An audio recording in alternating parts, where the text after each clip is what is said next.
Okay, so in this video, I won't be solving any problem, but I will discuss some basic math concepts that will really help you when you start solving problems on any online coding platform.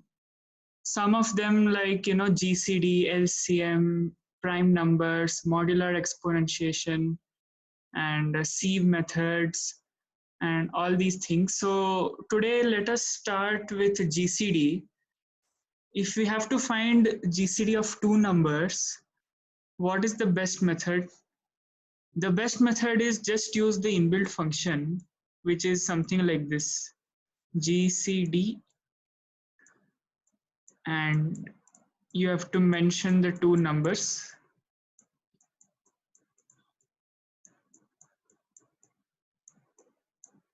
So this is the inbuilt function in C++, and if you use this, you will directly get the answer.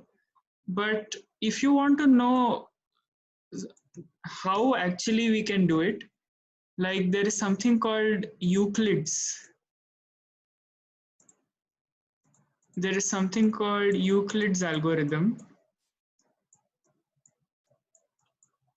Now, what does this algorithm do, and how does it make things simpler?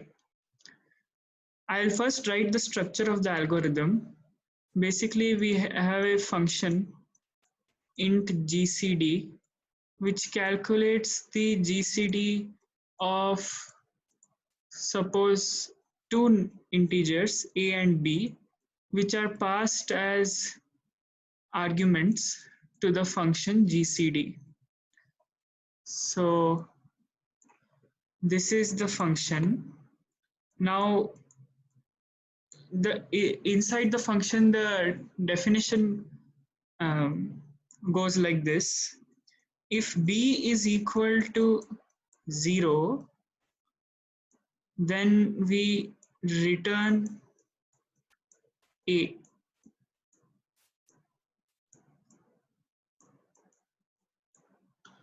If b is equal to 0, we return a.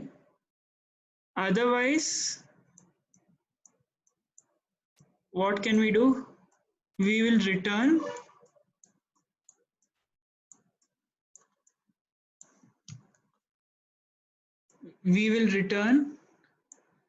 GCD of b comma a mod b. So this is Euclid's algorithm. And now if I have to explain this algorithm to you, let us take an example to do so. So the first example would be, let us take some common numbers, or let's take 2 and 10. Let a be equal to 2 and b be equal to 10. What is GCD of 2 and 10? Obviously 2, you already know it. But how can we prove it using Euclid's algorithm? So according to Euclid's algorithm,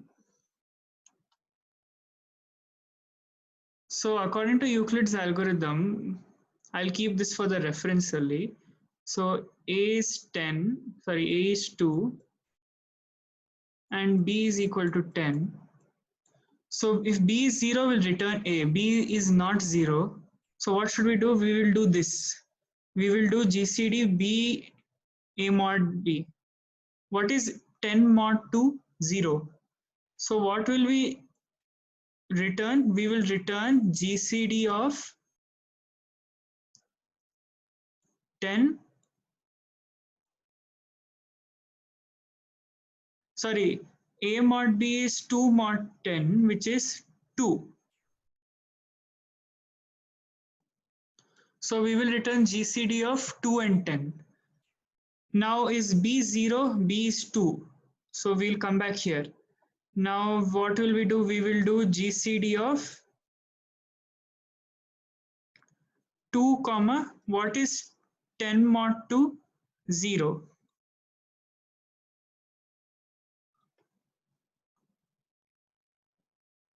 So we will return GCD of 2 comma 0. Now B is 0. So we will return A.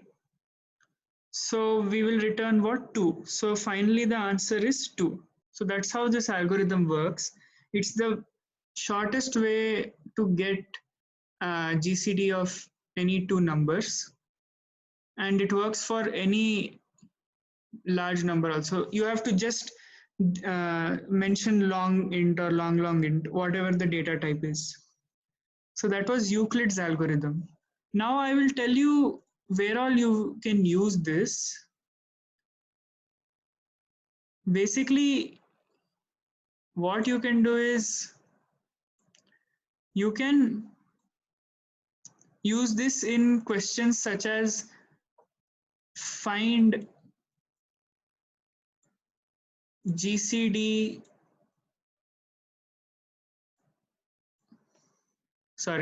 find GCD of n numbers.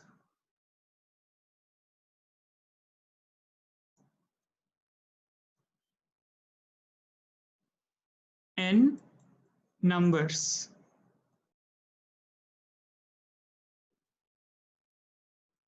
So if you have to do this, when they say n numbers, first of all, you'll make an array. You will store all the n numbers in the array. How will you apply Euclid's algorithm for this? Now it is simple. Let us say we declare a int ar of n n variable elements. So now if you have to find GCD of all these n elements, what will our procedure be? What will be our approach? We will find LCM of two adjacent elements and keep continuing the process until the last element. Let us take an example. For example, if the numbers are 4, 5, 1, 4, 5, 4, 3, 12. What is GCD of all these numbers? When you look at it only, you can tell the GCD is going to be 1. But if you have to do it programmatically, how will you code this? You will first find GCD of 5 and 4. It will be 1. Okay.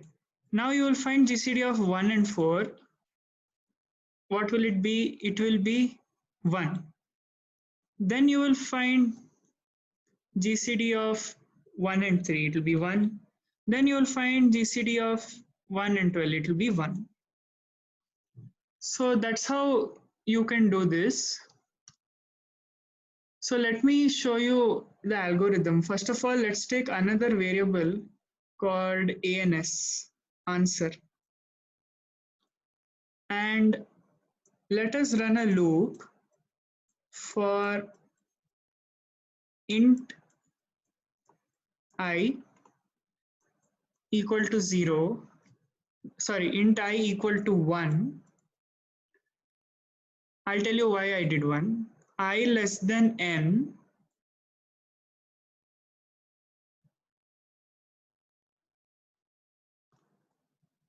plus I.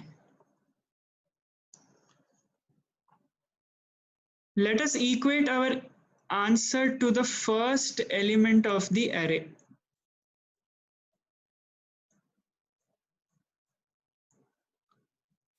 And we can write code like this. Let ANS be equal to GCD of ANS, comma,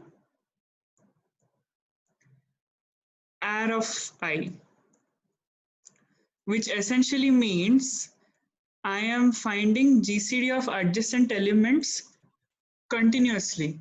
I will find the GCD of adjacent elements, store that in ANS, and again I'll find GCD of consecutive elements and store it back. And in the end, what will I do? I will just return ANS. So GCD of all the elements or the final answer will be my ANS.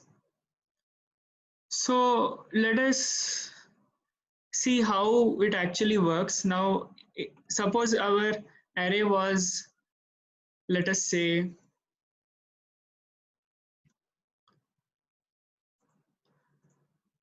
our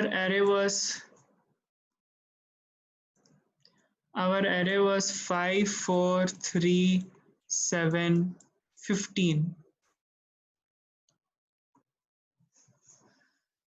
Now my ANS is equal to 5. I'm starting the loop from I equal to 1. Now I'm doing GCD of ANS and AR of I. What is GCD of 5 and 4? 1. Where am I storing it? Again in ANS. So my ANS changes to 1. Now see 1 and 3. GCD of 1 and 3 is 1. Where am I storing it? In ANS. So it will be 1. Like that only you keep doing till 15, you will get answer as 1. One important thing to note that is, whenever you find out that GCD is 1 at any instant of time, that means the GCD of the entire array will be 1 only.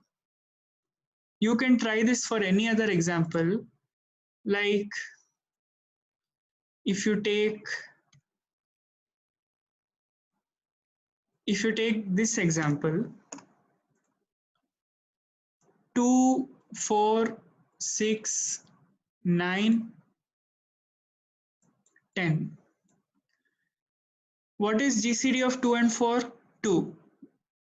So ANS will be 2.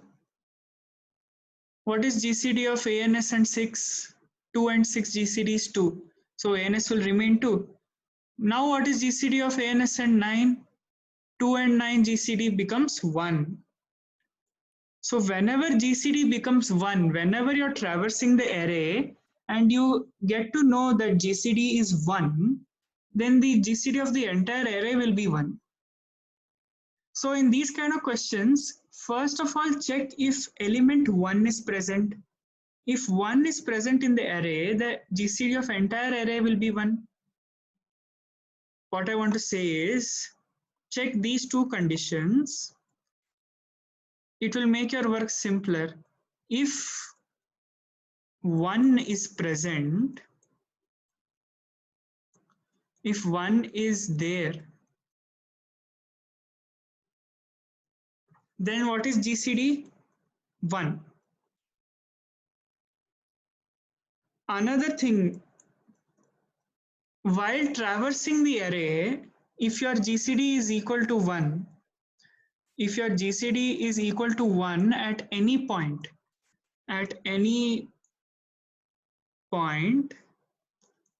while traversing, then the entire array GCD will be 1. So keep these two things in mind. It will be very helpful, especially in questions like find the largest subarray GCD equal to 1 or something like that. Usually such kind of questions, you will have this trick only. This trick will help you in such kind of questions.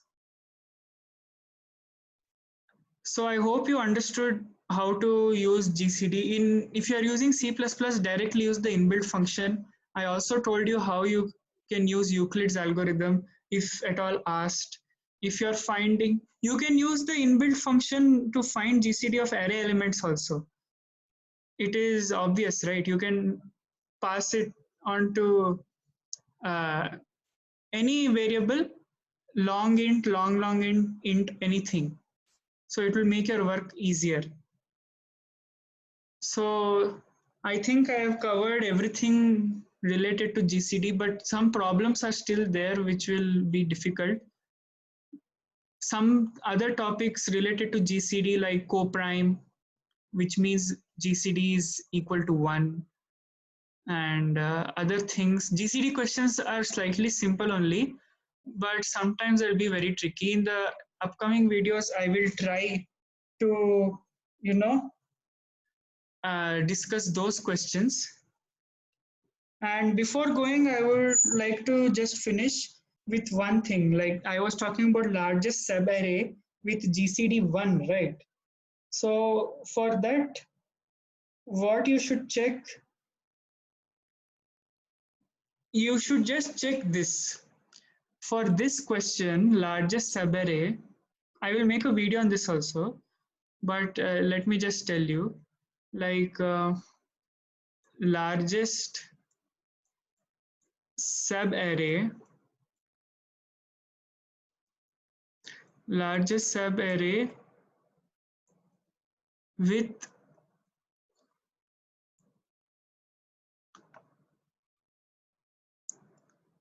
GCD equal to 1. What is the trick? The trick is while traversing the array, you get GCD equal to 1 at any instant. That means GCD is 1, as I discussed earlier. If you get GCD equal to 1 at any instant while traversing the array, when you're finding GCD of the array, if you get 1, that means the entire array GCD is 1. And if entire array GCD is 1, the largest subarray with GCD 1 will be n only. That is length of the array.